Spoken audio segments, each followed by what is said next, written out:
온갖 물가가 미친 듯이 치솟던 그해 봄, 우리 부부는 허리띠를 졸라매는 것 말고는 뾰족한 수가 없었어요. 달아빠진 행주를 몇 번이고 삶았으며 푼돈이라도 아끼려 애썼지요. 힘들었지만 서로를 다독이며 이 시기를 함께 이겨내고 있다고 저는 굳게 믿었어요. 그날은 남편이 시댁에 다녀온다며 늦는 날이었어요. 재택으로 하던 디자인 작업에 필요한 서류를 찾으러 무심코 남편의 서재에 들어갔죠. 평소와 달리 책상 구석에 서류 몇 장이 아무렇게나 놓여 있었어요. 남편이 뭘 이렇게 흘렸나 싶었죠.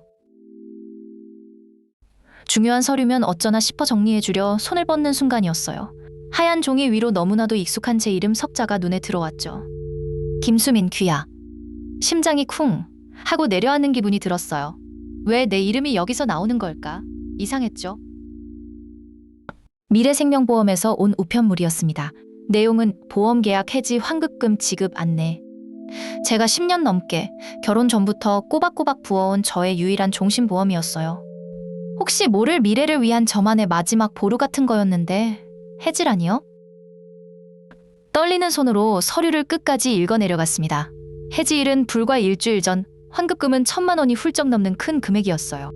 그리고 가장 아래 제 이름 옆에 적힌 서명은 제 필체를 어설프게 흉내낸 명백한 위조 서명이었습니다. 순간 머리가 핑 돌고 숨이 막혔습니다. 아니야, 이건 뭔가 잘못됐을 거야. 현실을 부정하고 싶었어요. 애써 침착하려 했지만 온몸이 차갑게 식어갔어요. 심장이 제멋대로 날뛰어서 금방이라도 터질 것만 같았죠. 믿을 수가 없었어요. 심장을 부여잡고 제 통장을 전부 확인했습니다. 노트북을 켜고 공인인증서로 로그인하고 모든 은행의 계좌를 샅샅이 뒤졌어요. 하지만 어디에도 그런 거금이 들어온 흔적은 없었습니다. 1,000만 원이 넘는 돈이 공중으로 증발해버린 것 같았어요. 남편은 평소 제 공인인증서 비밀번호까지 모두 알고 있었죠. 설마 하면서도 끔찍한 의심이 머릿속을 파고들었습니다. 심장은 이미 답을 알고 있는 듯 쿵쾅거렸어요. 남편 말고는 아무도 할 수 없는 일이라는 걸 제 스스로가 알고 있었죠. 그날 밤, 남편이 현관문을 열고 들어서는 순간까지 저는 식탁에 그 서류 한 장을 올려둔 채 미동도 없이 앉아 있었습니다. 어둠 속에서 오직 그 하얀 서류만이 제 분노처럼 선명하게 보였어요. 모든 것이 이 자리에서 끝장날 것 같았어요. 제 얼굴을 본 남편의 표정이 미세하게 굳었습니다. 애써 태어난 척 웃으며 제게 다가왔지만 그의 눈빛은 이미 흔들리고 있었어요. 식탁 위에 서류를 발견한 그의 얼굴은 순식간에 하얗게 질려버렸죠. 그는 모든 걸 직감한 듯 보였어요. 당신이 설명해. 이게 뭔지? 제 목소리는 분노로 가늘게 떨리고 있었습니다. 남편은 서류를 보더니 이내 고개를 푹 숙였습니다. 변명이라도 할 줄 알았는데 그의 입에서 나온 말은 저를 더 깊은 절망으로 밀어넣기에 충분했어요. 미안해. 당신한테 말했으면 절대 허락 안 해줄 것 같아서 그랬어. 허락이요? 이건 허락의 문제가 아니잖아요. 제 동의도 없이 제 서명을 위조해서 제 인생의 일부를 훔쳐간 거나 마찬가지인데 남편의 말이 비수처럼 가슴에 박혔어요. 남편은 요즘 주식 시장이 좋으니 딱 한 달만 투자해서 2배로 불려주겠다고 약속하려 했다는 어처구니 없는 변명을 늘어놓았어요.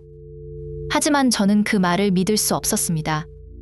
그의 눈빛이 미세하게 흔들리는 걸 똑똑히 봤거든요.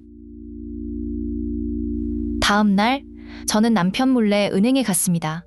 밤새 한숨도 자지 못했어요. 진실을 알아야만 했어요.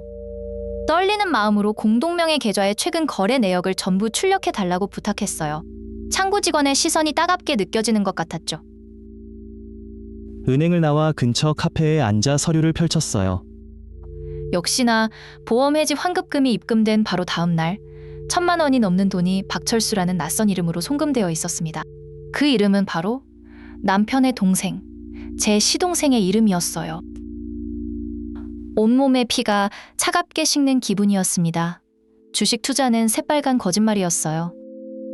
저와 한마디 상의도 없이 제 미래를 담보로 한 돈을 빼돌려 시동생에게 준 것입니다. 남편 혼자 한 일이 아닐지도 모른다는 끔찍한 생각까지 들었죠. 저는 더 이상 참을 수 없었어요. 당장 남편에게 전화를 걸어 소리쳤습니다. 제 목소리가 이렇게 차갑고 날카로울 수 있다는 걸 처음 알았어요. 배신감에 몸이 부들부들 떨렸지만 할 말은 해야 했어요. 이건 그냥 넘어갈 문제가 아니니까요. 수화기 너머로 남편의 당황한 숨소리가 들려왔습니다. 결국 모든 사실을 실토하더군요. 시동생 가게가 어려워져 급전이 필요했는데 차마 저에게는 말을 못했다고요. 결국 제 돈에 손을 댔다는 거죠. 모든 게 거짓말이었다는 사실에 기가 막혔어요. 심지어 시어머니가 내 아내 몰래 어떻게 좀 해봐라. 나중에 채워 넣으면 되지 않느냐고 부추겼다는 말까지 덧붙였습니다. 그 순간 남편과 시댁에 대한 마지막 신뢰와 애정이 산산조각 났어요. 저를 완벽한 타인으로 취급한 거죠. 이건 단순히 돈의 문제가 아니었어요. 저를 완벽하게 속이고 기만해도 되는 대상으로 취급한 남편과 시댁의 태도에 치가 떨렸습니다. 가족이라는 이름 아래 어떻게 이런 끔찍한 일을 저지를 수 있는지 도저히 이해할 수 없었어요. 며칠 뒤 저는 마음을 단단히 먹었어요. 변호사 사무실을 찾아가 상담을 받았죠. 이 일이 법적으로 어떤 의미를 갖는지, 제가 어떤 조치를 취할 수 있는지 확인해야 했어요. 더 이상 감정적으로만 대응해서는 안 된다고 생각했어요. 냉정해져야 했죠. 저는 시댁 식구와 남편을 모두 거실에 불러 모았습니다. 마지막으로 그들의 입장을 들어보고 싶었지만 시어머니는 가족끼리 그럴 수도 있지, 뭘 그렇게 유난이냐며 오히려 저를 나무랐습니다. 정말 기가 막혀서 말이 안 나왔어요. 저는 눈물 한 방울 흘리지 않고 차갑게 준비한 서류 봉투를 꺼내 테이블 위에 올렸습니다. 어머님, 가족끼리 그럴 수 있는 일이 아닙니다.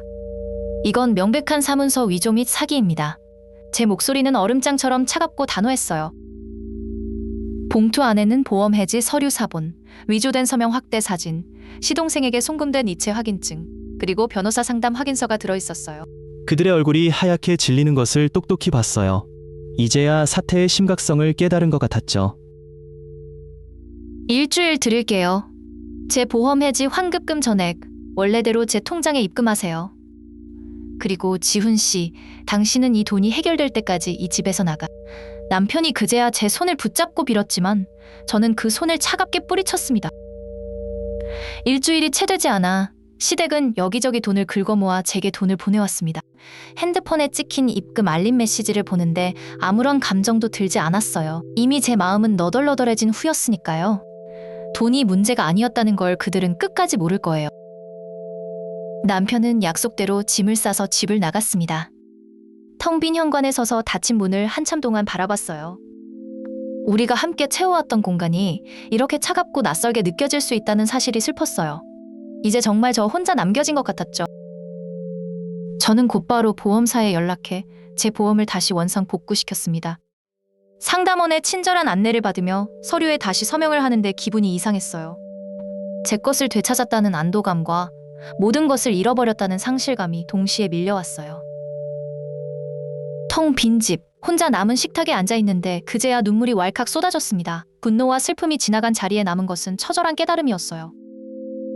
맹목적인 믿음이 얼마나 어리석고 위험한 것인지 뼈저리게 느꼈습니다. 한참을 소리내어 울었어요. 남편과의 관계를 어떻게 해야 할지 아직 결정하지 못했어요. 하지만 한 가지는 확실해요.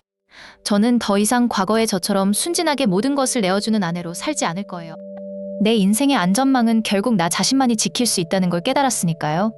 여러분이라면 이런 남편을 다시 받아들일 수 있으신가요? 여러분이라면 어떻게 하셨을까요? 댓글로 알려주세요. 구독과 좋아요는 큰 힘이 됩니다.